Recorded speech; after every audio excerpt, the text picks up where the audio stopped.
আজানের সময় ভুলেও এই ৫টি কাজ কখনো করবেন না, কারণ নবী করিম সাল্লাল্লাহু আলাইহি ওয়াসাল্লাম বলে গেছেন, এই আজানের সময় আজানের প্রতি কালামে মহান আল্লাহ তাআলা তার বান্দাদের জন্য ১,০০,০০০ নেকি দান করেন এবং আজানের কালাম সংখ্যা ১৫টি, অর্থাৎ ১৫,০০,০০০ নেকি দান করেন। তাই যদি আজানের সময় আপনি জেনে বা না জেনে যেভাবেই হোক এই কাজগুলো করতে থাকেন, তাহলে আপনার জীবনে নেমে আসতে পারে বড় ধরনের যে কোনো প্রতিবন্ধকতা। হতে পারে সেটা আপনার বা আপনার পরিবারের কারো জটিল কঠিন রোগ, যা ব্যবসার আয় রুজেতে অবরকতময়। এমনকি এছাড়া আরো ঘটতে পারে নানান ধরনের বিপদ। কি সেই কাজগুলো যা আজানের সময় আমাদের করতে নিষেধ করা হয়েছে এবং আজানের সময় ঠিক কি করতে হবে তাও বলা আছে এই ভিডিওতেই। সেটা জানতে হলে দেখতে হবে পুরো ভিডিওটি শুরু করার আগে আমি আপনাদের কাছে ছোট্ট একটি প্রশ্ন করতে চাই যে আপনার এলাকায় বা মহল্লায় বা শহর অঞ্চলে যখন আজানের ধ্বনি চারদিকে মেতে ওঠে তখন আপনার মনের মধ্যে কেমন অনুভব হয়?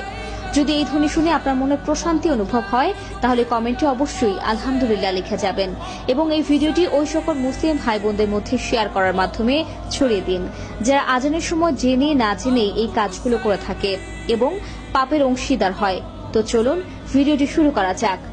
প্রিয় দর্শক, আপনারা জানেন দ্বীন ইসলামের ৫ ওয়াক্ত সালাতের আহ্বান বাণী হলো এই আজান।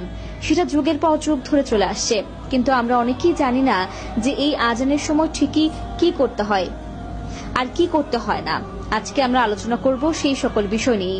তো আজানের সময় সর্বপ্রথম যে কাজটি করা যাবে না সেটি হলো, আপনি যত ইম্পর্টেন্ট আলাপের মধ্যেই থাকুক না কেন, যখন আপনার এলাকার মসজিদের মাইকে আজানের ধ্বনি উচ্চারিত হবে তখন আপনাকে অবশ্যই চুপ করে সেই ধ্বনি শুনতে হবে এবং তার উত্তর দিতে হবে। কারণ ওই ইম্পর্টেন্ট কিছু কথার মাধ্যমে আপনি হয়তো দুনিয়াবি সুখ পাবেন, কিন্তু দুনিয়ার জীবন শেষ নয়। আজান শোনার মাধ্যমে আপনার সুখ আসবে পরকালের জীবনেও। দ্বিতীয় নম্বর কাজটি হচ্ছে আজানের সময় কাউকে সালাম দেওয়া বা উত্তর না দেওয়া। কারণ যেখানে আজানের সময় নবী করিম সাল্লাল্লাহু আলাইহি ওয়াসাল্লাম কথা বলতে নিষেধ করেছেন, সেখানে তিনি সালাম দেওয়ার কোনো পারমিশন দেননি, বরং আজানটিকে শোনার জন্য বলা হয়েছে এবং তার উত্তর দিতে বলা হয়েছে।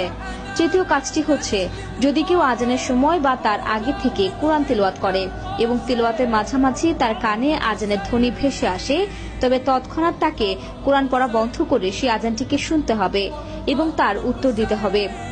চতুর্থ নম্বর কাজটি হচ্ছে আজানের সঠিক আদব আদায় করা এবং পঞ্চম নম্বর কারণটি হচ্ছে আজান ভালোভাবে শুনে সঙ্গে সঙ্গে তার উত্তর দিতে থাকা এবং আজান শেষে মসজিদের উদ্দেশ্যে রওনা দেওয়া। আল্লাহ তাআলা আমাদের সবাইকে বোঝার তৌফিক দান করুন, আমিন। তা দর্শক, আজ এ পর্যন্তই। আবার আসবো নতুন নতুন সব তথ্য নিয়ে। সে পর্যন্ত সবাই ভালো থাকুন, সুস্থ থাকুন। এতক্ষণ ২৪ ঘন্টা নিউজের সাথে থাকার জন্য আপনাকে ধন্যবাদ।